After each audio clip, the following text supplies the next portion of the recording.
estamos repasando las preguntas del catecismo, las preguntas que van de la número 54 hasta la 57, donde encontramos representado el segundo mandamiento que nos habla de que no debemos hacernos imagen de ninguna cosa, en el cielo, en la tierra, en el mar, ni tampoco debemos inclinarnos delante de esas imágenes, ni tampoco debemos adorar esas imágenes. Para estar en contexto, vamos a estar en la pregunta número 16, que dice: ¿en qué consiste la doctrina de la invisibilidad de Dios? Tenemos una base bíblica que es Deuteronomio capítulo 4, versículos 15 y 16, que dice: guardad pues mucho vuestras almas, pues ninguna figura visteis el día que Jehová habló con vosotros de en medio del fuego, para que no os corrompáis y hagáis para vosotros escultura, imagen de figura alguna, efigie de varón o hembra continua, figura de animal alguno que está en la tierra, figura de ave alguna alada que vuele por el aire, figura de ningún animal que se arrastre sobre la tierra, figura de pez alguno que haya en el agua debajo de la tierra.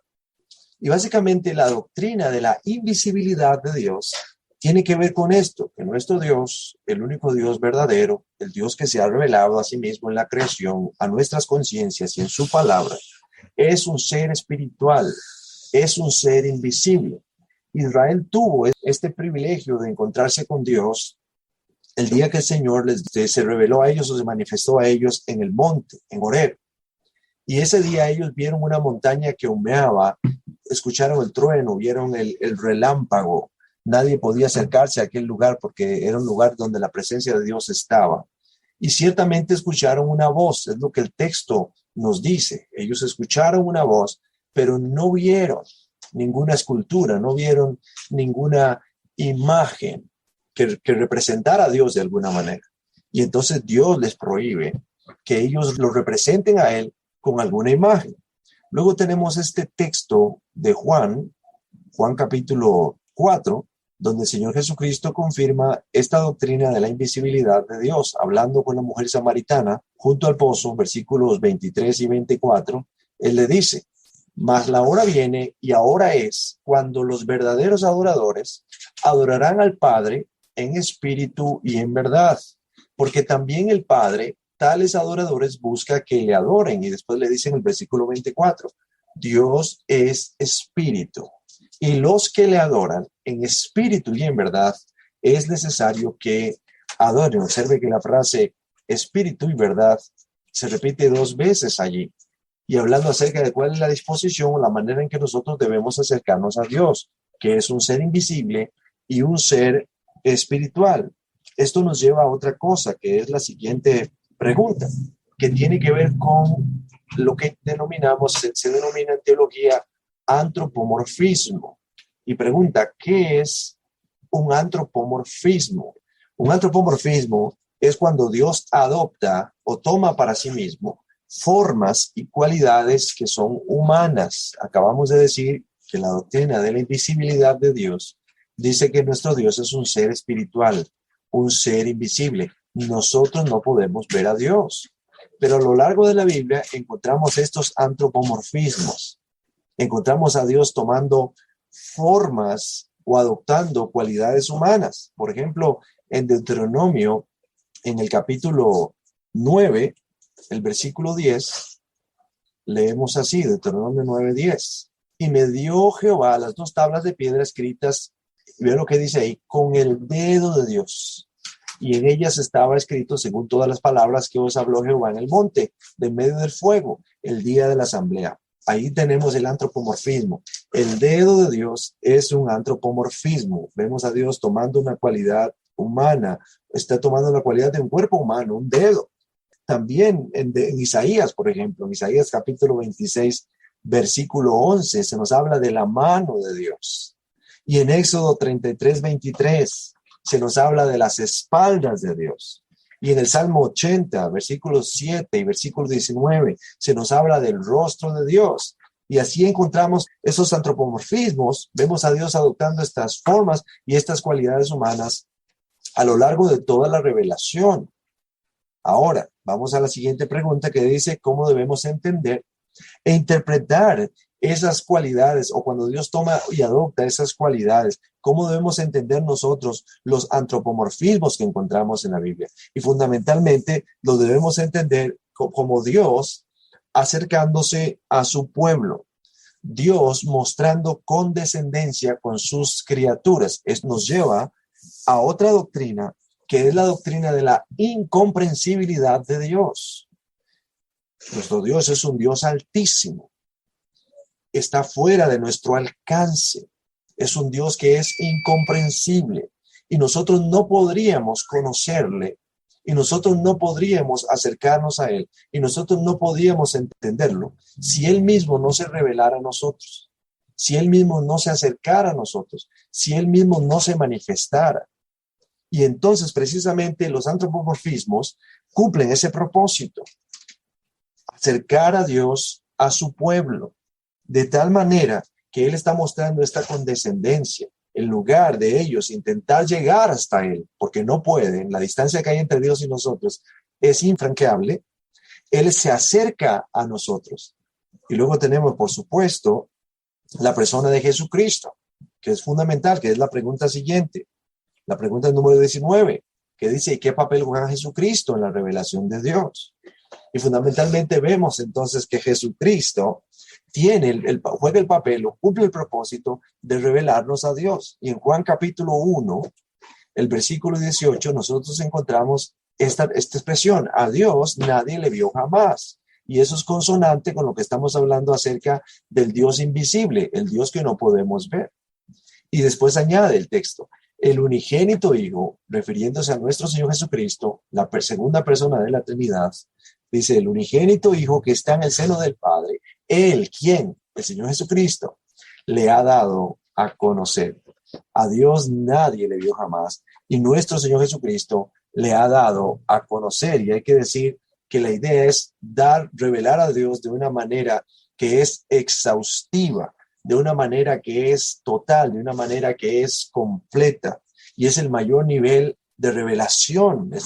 En otro momento, cuando hablamos de la revelación de Dios, dijimos que nuestro Señor Jesucristo, la persona de nuestro Señor Jesucristo, es el clímax o la cúspide, el punto más alto de la revelación de Dios en relación con el hombre.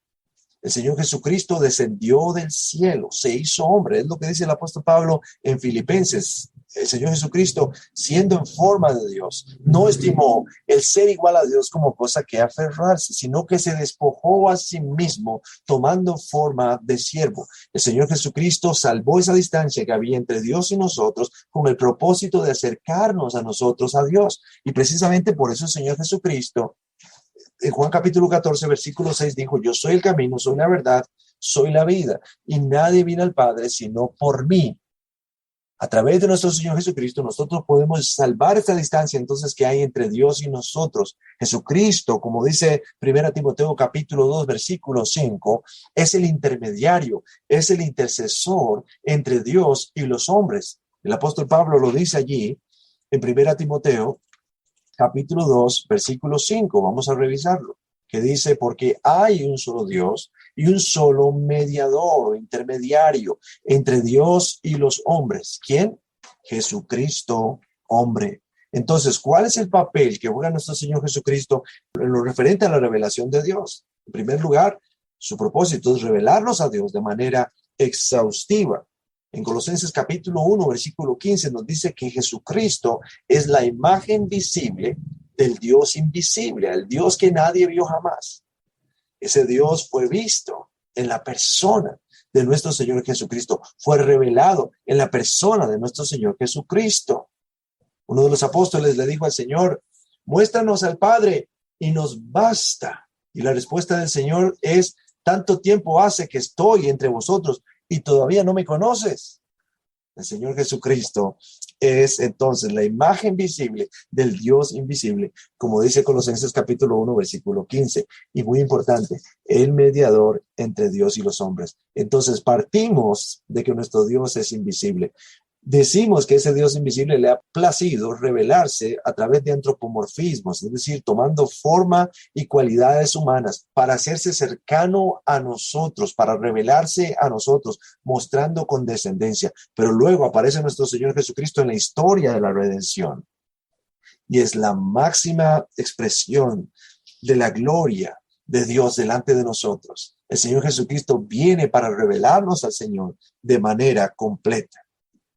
Luego viene la siguiente pregunta, la pregunta 20, que dice, ¿por qué las representaciones de la divinidad o las representaciones de Dios, estamos hablando de imágenes, estamos hablando de ídolos, son un estorbo para la adoración santa? ¿Por qué no debemos adorar a Dios a través de imágenes? ¿Por qué no debemos adorar a Dios a través de ídolos, a través de esculturas? Bueno, y fundamentalmente le doy 3 razones.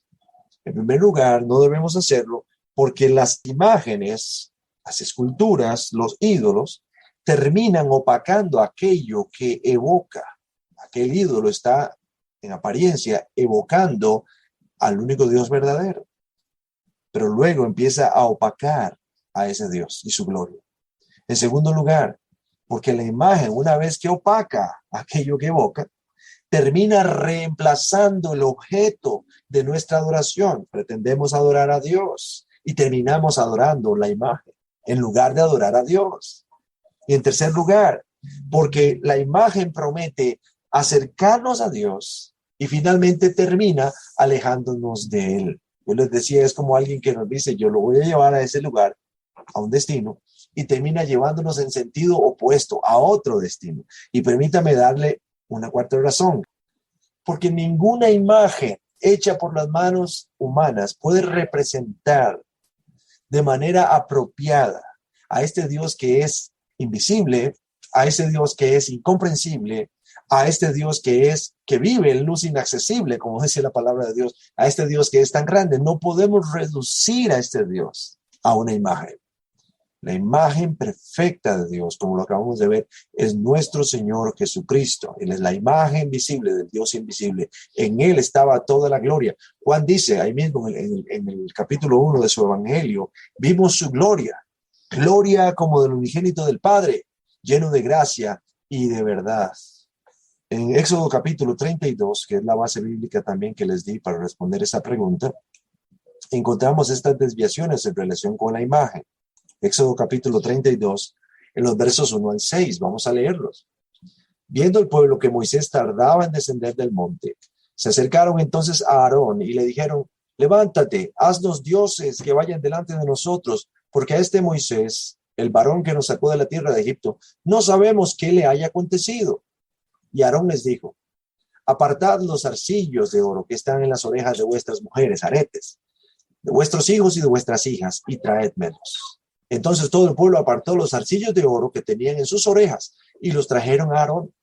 Y él los tomó de las manos de ellos y le dio forma con buril e hizo de ello un becerro de fundición. Entonces dijeron, y vea cómo ahora la imagen, el ídolo que Aarón hace, empieza a opacar y a sustituir y a reemplazar a Dios.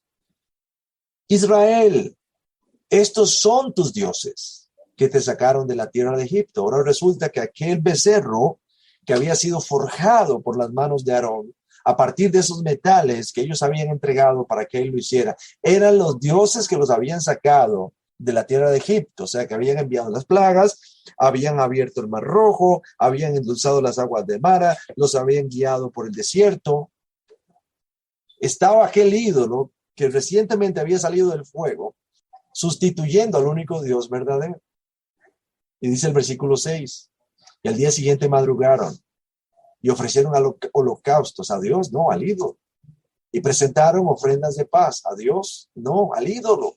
Y se sentó el pueblo a comer y a beber y se levantó a regocijarse. Y entonces vemos cómo esta representación de la divinidad tan burda, que evocaba más bien un ídolo de Egipto, porque ese toro que ellos hicieron para adorar era uno de los dioses a los cuales servían los egipcios, termina opacando a Dios, reemplazando a Dios y alejando al pueblo de Dios. Y por esa razón, la representación de la divinidad es un estorbo para la adoración santa. Pasamos a la siguiente pregunta, número 21. ¿Y qué papel juega la fe en la adoración santa? Volvemos otra vez al principio de que nuestro Dios es un ser invisible, no podemos verlo. Entonces, para poder adorarlo, nosotros necesitamos fe, porque no podemos verlo. Ve lo que dice Hebreos capítulo 11 acerca de la fe, un pasaje bien conocido. Hebreos capítulo 11, versículo 1. ¿Y cómo describe la fe? Dice que la fe es la certeza de lo que se espera, y vea esta última frase, la convicción de lo que no se ve. ¿Qué papel juega la fe en la adoración santa? Como nuestro Dios es un ser invisible y nosotros no podemos verlo, necesitamos fe para poder acercarnos a Él, que es la convicción de lo que no se ve. Y vea lo que dice ahora Hebreos capítulo 11, versículo 6, ahí mismo. Pero sin fe es imposible agradar a Dios, porque es necesario que el que se acerca a Dios, recuerde, Dios es invisible, crea que le hay y que es galardonador de los que le buscan. Como dice otra versión, cualquiera que se acerque a Dios tiene que creer que Él existe, aunque no lo vea. Recuerde que cuando hablamos acerca de la adoración falsa, dijimos que los paganos necesitan ver a sus dioses para adorarlos. Nosotros, los cristianos, no necesitamos ver a Dios para adorarlo. ¿Por qué? Porque nosotros creemos que Él existe y nos acercamos a Él por medio de la fe. Y creemos no solamente que Él existe, sino que también Él nos va a recompensar conforme nosotros lo estamos buscando, aunque no lo veamos. Y ese es el papel que juega la fe en la adoración santa, cuando hablamos acerca de un Dios que es invisible. Luego, pregunta número 22. Aunque Dios es invisible, ¿dónde podemos verlo con claridad? Y vamos a ir ahora a Romanos capítulo 1, versículos 19 y 20. Y ahí tenemos la respuesta de dónde podemos ver ese Dios claramente, aunque Él es invisible. Dice así, porque lo que de Dios se conoce, les es manifiesto. Esta palabra manifestar, dicho de otra manera, dice es evidente. Lo que de Dios se conoce es evidente, pues Dios se lo manifestó o Dios lo hizo evidente. Versículo 20. Porque las cosas invisibles de Él, otra vez hablando de la invisibilidad de Dios, las cosas invisibles de Él, su eterno poder y su deidad o divinidad, se hacen claramente visibles. Lo invisible de Dios se hace visible. ¿Dónde? Sigue diciendo, desde la creación del mundo, siendo entendidas por medio de las cosas hechas, de modo que no tienen excusa. ¿Dónde podemos ver a Dios con claridad? Lo vemos a través de las obras de su creación. El poder de Dios, la divinidad de Dios, cosas que son invisibles para nosotros, se hacen visibles a través de las obras de su creación. Es lo que dice también el Salmo 19. Salmo 19, versículo 1. Dice, los cielos cuentan la gloria de Dios y el firmamento anuncia la obra de sus manos. Los cielos dan testimonio acerca de la gloria de Dios. El firmamento está testificando acerca de la obra de Dios. Y entonces ciertamente no podemos ver a Dios, pero podemos ver su poder y podemos ver su divinidad a través de las obras de su creación. En estos días estaba estudiando acerca del Espíritu Santo en la Biblia, empezando por el Antiguo Testamento. Y el Espíritu Santo aparece inicialmente ahí en el primer libro de la Biblia, en Génesis, en el capítulo 1, encontramos nosotros la primera referencia al Espíritu Santo en la Biblia, aquí en Génesis 1:2. Voy a leer, dice, en el principio creó Dios los cielos y la tierra, versículo 1, y la tierra estaba desordenada y vacía, y las tinieblas estaban sobre la faz del abismo. Luego dice, y el Espíritu de Dios se movía sobre la faz de las aguas. Entonces estaba aprendiendo acerca del Espíritu Santo, el Espíritu de Dios. Y fundamentalmente, lo que se traduce ahí como espíritu, se emplea una palabra hebrea, que es la palabra ruaj. Se pronuncia así, ruaj. que luego en la Septuaginta, que fue la traducción del idioma hebreo al idioma griego, se tradujo esa palabra ruaj como pneuma o neuma. Y luego en nuestra Biblia en español, esas dos palabras, la palabra hebrea ruaj y la palabra griega pneuma, fue traducida como espíritu o aliento. Y entonces encontramos allí cómo Dios está revelándose a través de su espíritu. Y vemos, volviendo a esa idea de que la siguiente pregunta dice, o esa pregunta hablaba, de que por qué afirmamos que la adoración santa no exige una fe ciega, que es la pregunta número 23, la pregunta siguiente. Estamos hablando de dónde podemos ver con claridad al Dios invisible a través de las obras de su creación. Y luego viene la siguiente pregunta, la pregunta número 23, que dice, ¿por qué afirmamos que la adoración santa no exige una fe ciega? Porque nosotros podemos ver el ruaj de Dios, podemos ver el pneuma o el neuma de Dios en toda su creación. Nosotros mismos, y esto es lo que estaba aprendiendo acerca del Espíritu de Dios en relación con esta enseñanza de la presencia del Espíritu en el Antiguo Testamento, nosotros mismos dependemos del ruaj de Dios para vivir. Dependemos de su aliento para vivir. El apóstol Pablo habla de que nosotros vivimos, existimos y nos movemos en el Señor. Voy a leer ese texto en Hechos capítulo 17, que es parte de la base bíblica que les di ahí. Hechos 17, versículos 27 y 28. Esta es la defensa de Pablo en Atenas. Dice, para que busquen a Dios en alguna manera, palpando puedan hallarle, aunque ciertamente no está lejos de nosotros. Y luego dice el 28, porque en Él vivimos y nos movemos y somos. Dependemos del aliento, el ruaj de Dios para vivir, para movernos, para ser lo que somos. El creyente y el no creyente, el hombre justo y el injusto, el árbol, la planta, aún los animales, todos dependen del aliento de Dios para poder vivir. Entonces el Dios invisible se revela a través de, precisamente incluso de esa energía que nosotros necesitamos para vivir. El hombre necio que dice no hay Dios, o el agnóstico que dice que es imposible conocerlo, está negando esa realidad de que cada bocanada de aire y cada vez que él cierra sus ojos para dormir y los vuelve a abrir para ver un día nuevo, está dependiendo enteramente de ese poder de Dios que está obrando en su creación para poder existir, para poder vivir, para poder moverse, para poder ser. Y entonces la adoración santa no exige una fe ciega, no es que yo adoro algo que no veo y no se manifiesta de ninguna manera. No, estamos adorando al Dios de la creación, al Dios que hizo el sol, la luna y las estrellas, al Dios que hizo el mar, al Dios que me creó a mí, creó a mi esposa y creó a mis hijos, al Dios que cuida de su creación, al Dios que hace crecer esa semilla que es plantada en la tierra, al Dios que hace fluir los ríos, al Dios que hace mover las olas del mar y lo mantiene en su sitio. Ese Dios es al cual nosotros estamos adorando, del cual nosotros dependemos. Si el Señor dejara de imprimir este aliento sobre su creación, entonces nosotros moriríamos irremediablemente, porque Él es el que nos sostiene. Y aún los malos, por la gracia de Dios, están siendo sostenidos por el aliento de Dios, por su ruaj. Por eso Pablo habla de que los hombres no tienen excusa para no adorar a Dios, no tienen excusa para no darle gracias a Dios, porque Él se ha revelado y ellos pueden verlo. No ven a Dios. Es como el viento. El Señor Jesucristo habló ahí en Juan capítulo 3, hablando del Espíritu Santo. Dice, el viento sopla de donde quiere y oye su sonido, mas no sabe de dónde viene ni a dónde va.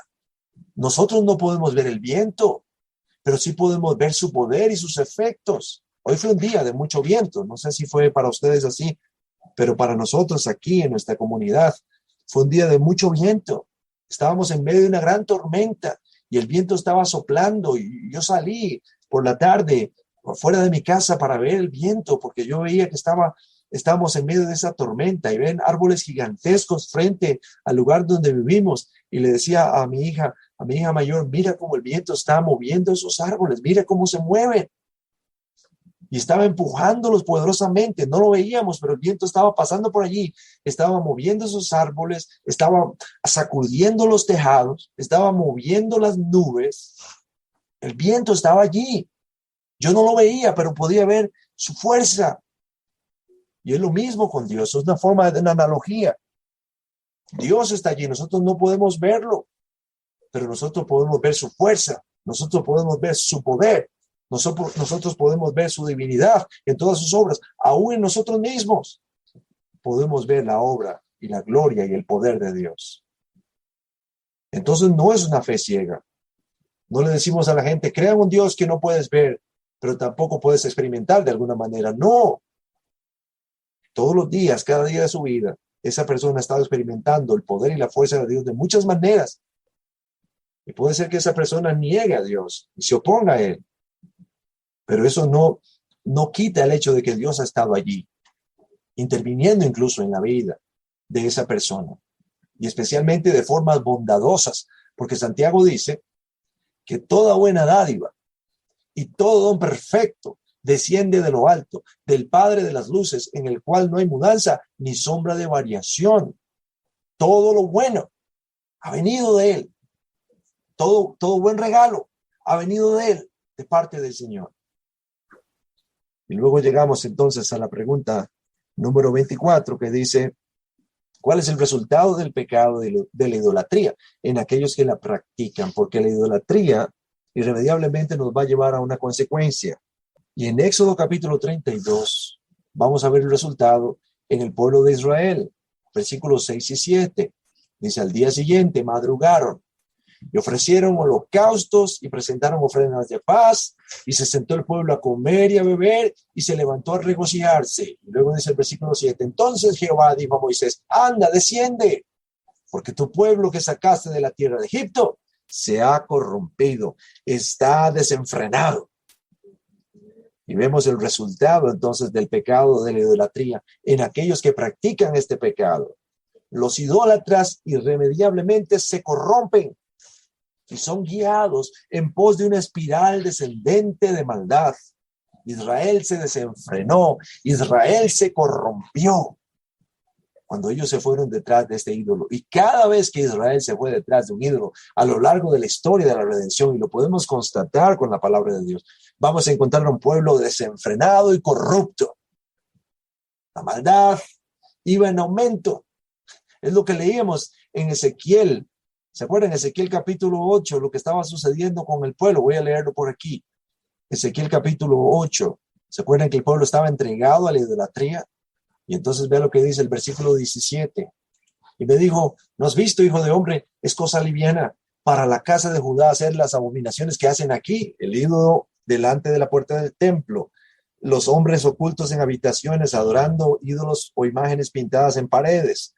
Las mujeres llorando por el dios Tamus.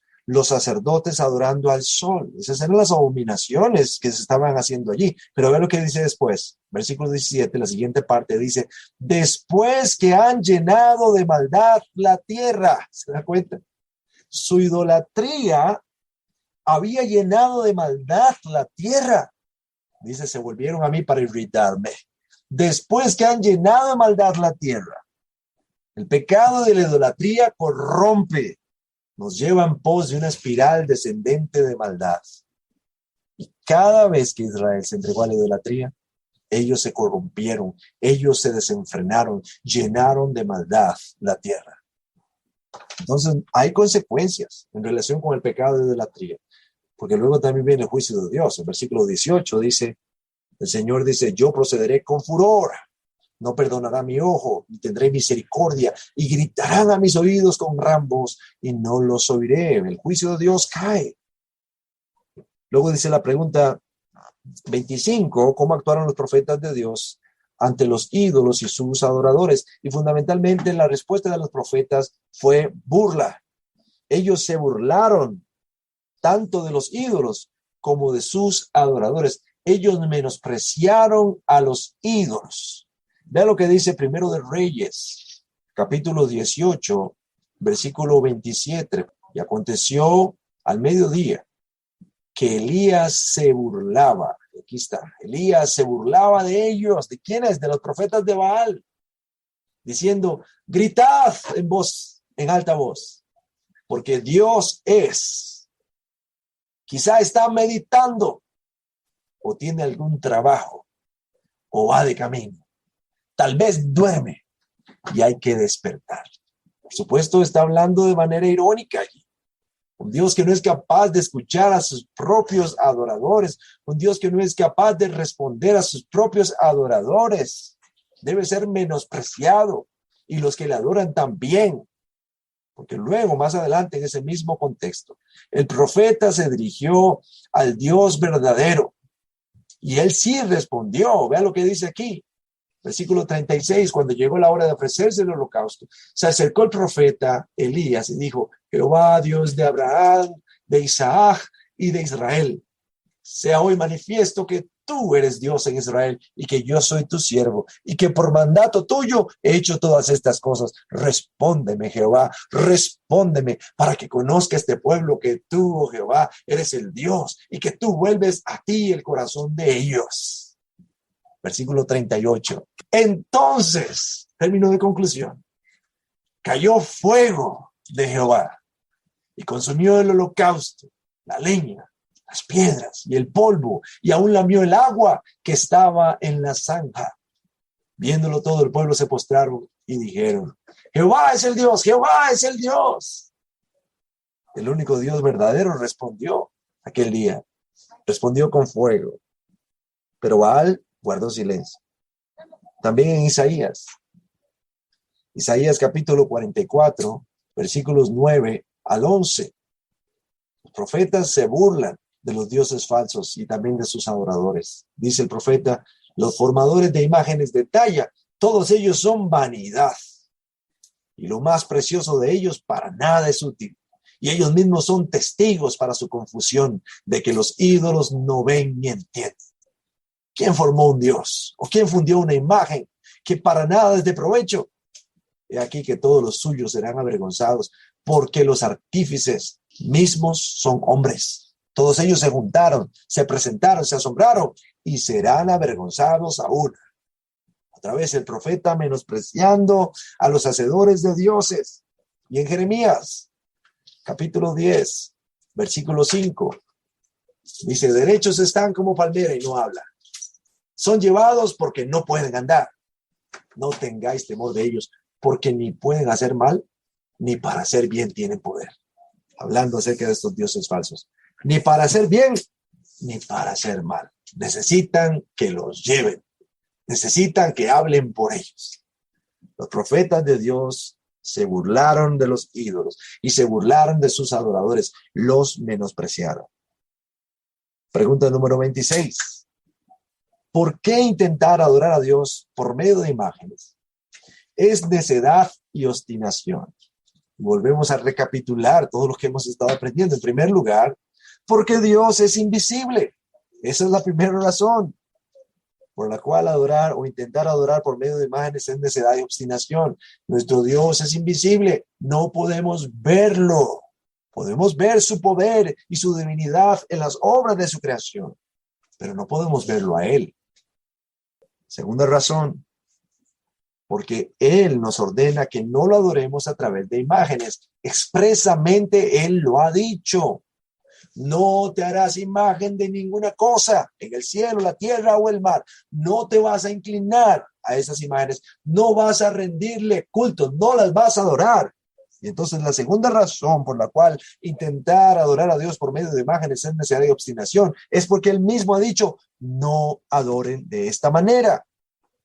Y la tercera razón es porque nuestro Dios quiere ser adorado en espíritu y en verdad, de acuerdo a su propia naturaleza, su naturaleza espiritual. Juan capítulo 4, otra vez, versículo 24. Dios es espíritu, y los que le adoran en espíritu y en verdad, es necesario que adoren.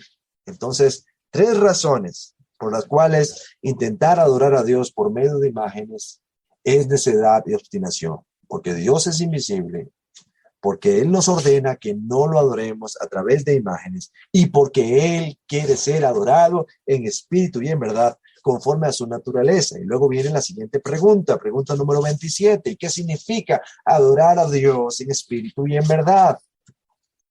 Fundamentalmente significa dos cosas. Adorar a Dios en espíritu y en verdad significa que vamos a adorarlo según su naturaleza espiritual, sin asociarlo con ninguna imagen. Esa sería la primera cosa. Y en segundo lugar, adorar a Dios en espíritu y en verdad significa que vamos a adorar a Dios según su revelación escritural, según su palabra, sin añadirle ninguna cosa y sin menguarle o quitarle ninguna cosa. Entonces, adorar en espíritu es adorar a Dios conforme a su naturaleza espiritual, sin asociarlo con ninguna imagen. Y adorar en verdad es adorar a Dios según su palabra, según Él se ha revelado en su palabra, sin añadirle ni quitarle ninguna cosa. En Juan 17:17, el Señor Jesucristo dijo, santifícalos en tu verdad, tu palabra es verdad. Y entonces esa es la forma en la cual nosotros debemos adorar. Eso significa adorar en espíritu y en verdad. Pregunta número 28. ¿De qué manera un santuario o lugar de culto puede convertirse en un obstáculo para la adoración santa? En primer lugar, al limitar nuestra adoración a ese lugar. Esa sería la primera cosa. Un santuario o lugar de culto puede convertirse en un obstáculo para la adoración santa al limitar nuestra adoración a ese lugar. Es decir, solo puedo adorar a Dios en el auditorio o en el lugar donde se reúne la iglesia. Solo puedo adorar a Dios en ese lugar y de ahí en fuera no puedo. Eso sería un grave error. En segundo lugar, al convertir ese lugar de adoración en un ídolo también, podríamos convertir ese lugar de adoración o donde nos reunimos para adorar en un ídolo. Yo les decía que Israel, por ejemplo, idolatraba el lugar de adoración, llegó a convertirlo en un ídolo. Tenemos unos textos ahí, Lucas, por ejemplo, capítulo 21, versículos 5 y 6, dice, a unos que hablaban de que el templo estaba adornado de hermosas piedras y ofrendas votivas. ¿Se da cuenta? Ellos estaban hablando del templo, de sus adornos, de lo hermoso que era, de sus piedras, de sus ofrendas. Versículo 6, el Señor les dice, en cuanto a estas cosas que veis, este templo adornado, estas hermosas piedras, esas ofrendas, les dice, días vendrán en que no quedará piedra sobre piedra que no sea destruido. Este lugar será destruido, dice el Señor. En el año 70, después de Jesucristo, Tito Vespasiano, general romano, destruyó la ciudad y destruyó el templo, el centro de adoración. Y en tercer lugar, un santuario o lugar de culto puede convertirse en un obstáculo para la adoración santa al no reconocer que la verdadera adoración ocurre en todo momento y en todo lugar. La verdadera adoración ocurre en todo momento, en todo lugar. Y tenemos esa referencia de Juan, otra vez, capítulo 4, Jesús hablando con la mujer samaritana, a partir del versículo 20 y hasta el versículo 24. La mujer hablando le dice al Señor, nuestros padres adoraron en este monte, se refiere al monte Gerizim, que era el lugar de adoración para los samaritanos. Y vosotros, refiriéndose a los judíos, decís que en Jerusalén es el lugar donde se debe adorar. Había una pugna entre samaritanos y judíos acerca de cuál debía ser el lugar de adoración. El monte Gerizim o Jerusalén, el monte del templo. Versículo 21, Jesús le dijo, mujer, créeme que la hora viene cuando ni en este monte, es decir, el monte Gerizim, ni en Jerusalén adoraréis al Padre. Vosotros adoráis lo que no sabéis, refiriéndose a los samaritanos. Nosotros, hablando de los judíos, adoramos lo que sabemos, porque la salvación viene de los judíos. Y continúa, mas la hora viene, y ahora es, cuando los verdaderos adoradores adorarán al Padre en espíritu y en verdad.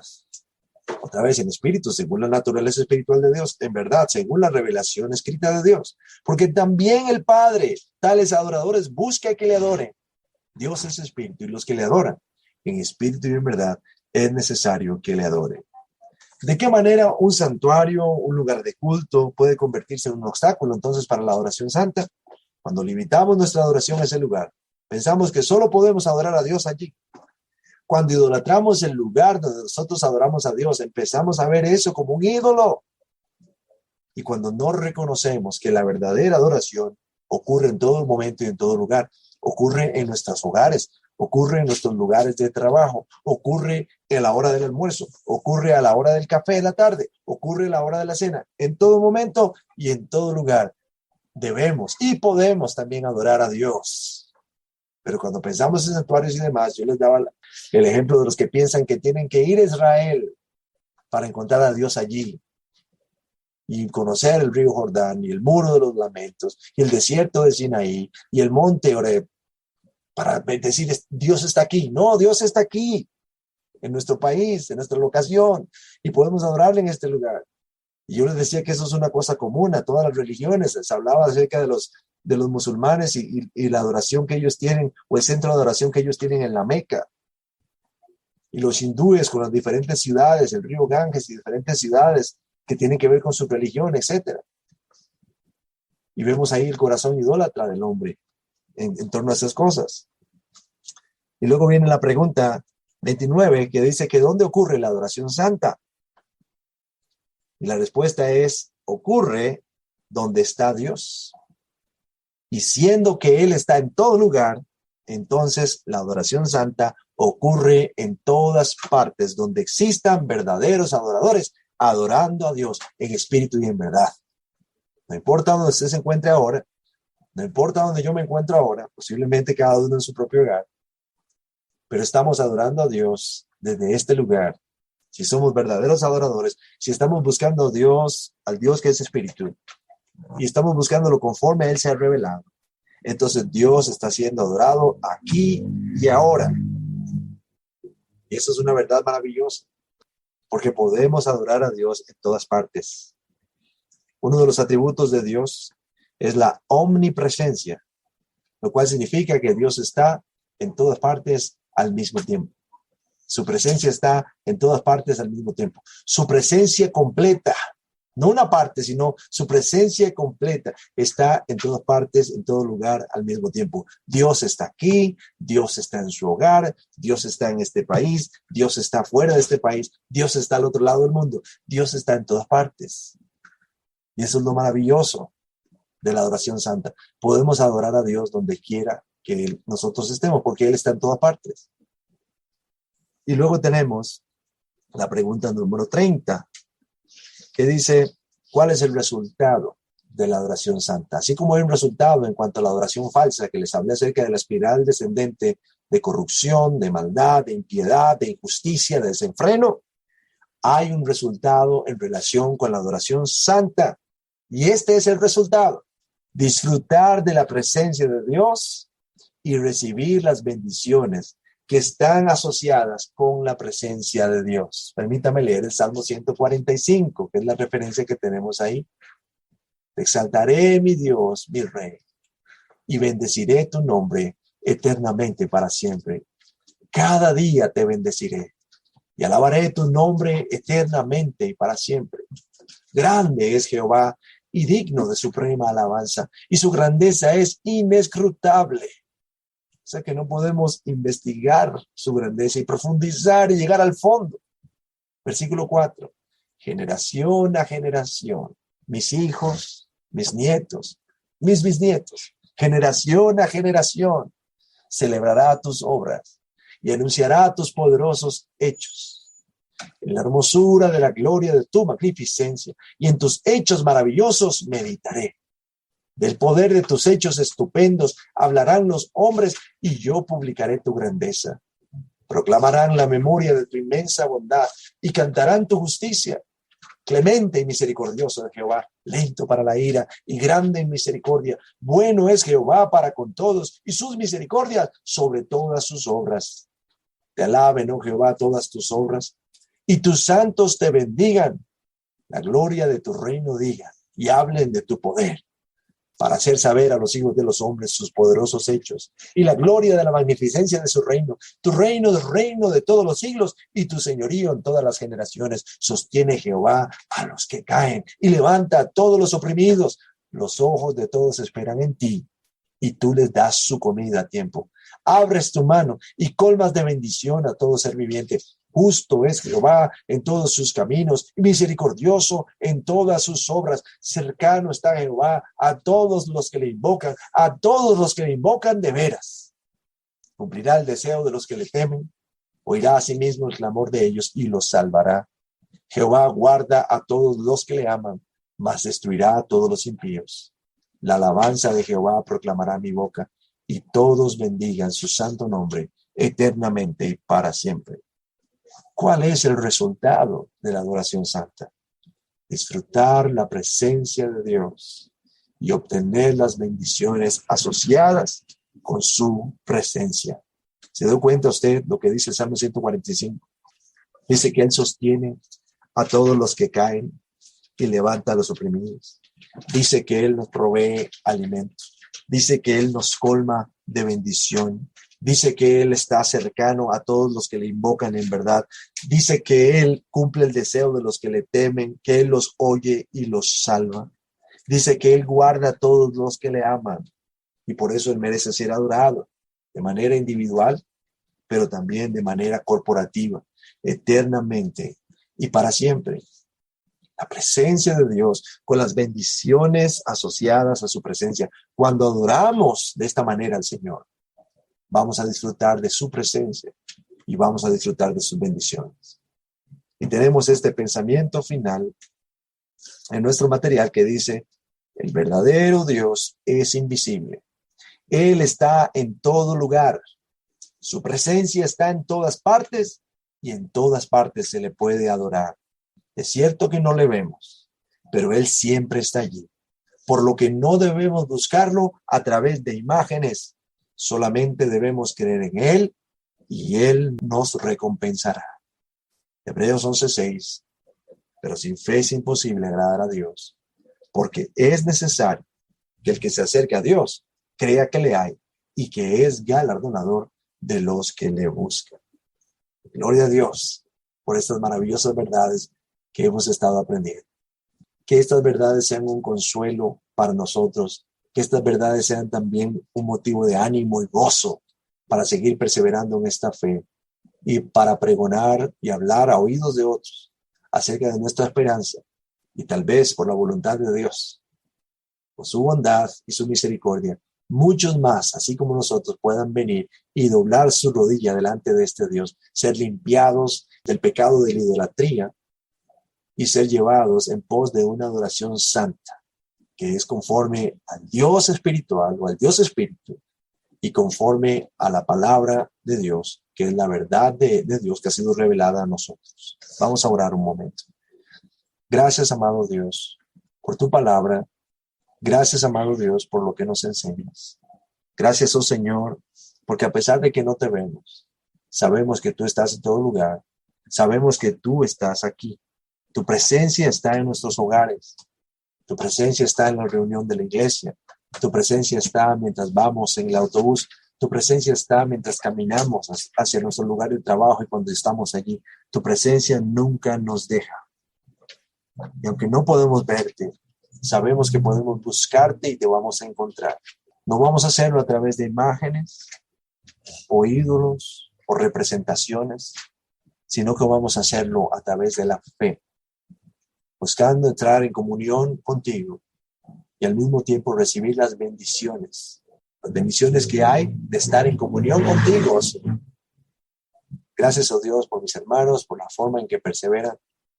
Rogamos por aquellos que flaquean, para que tú, Señor, puedas animarles y fortalecerlos. Y rogamos por aquellos que vendrán para ser parte también de esta comunidad de fe, oh Señor. Sabemos que tú tienes un plan y un propósito que vas a dar a conocer conforme, oh Señor, tú lo has querido mostrar o lo quieras mostrar. Y nosotros esperamos y confiamos solamente en ti, oh Señor. Oramos estas cosas en el nombre de Jesucristo. nuestro Señor y Salvador. Amén.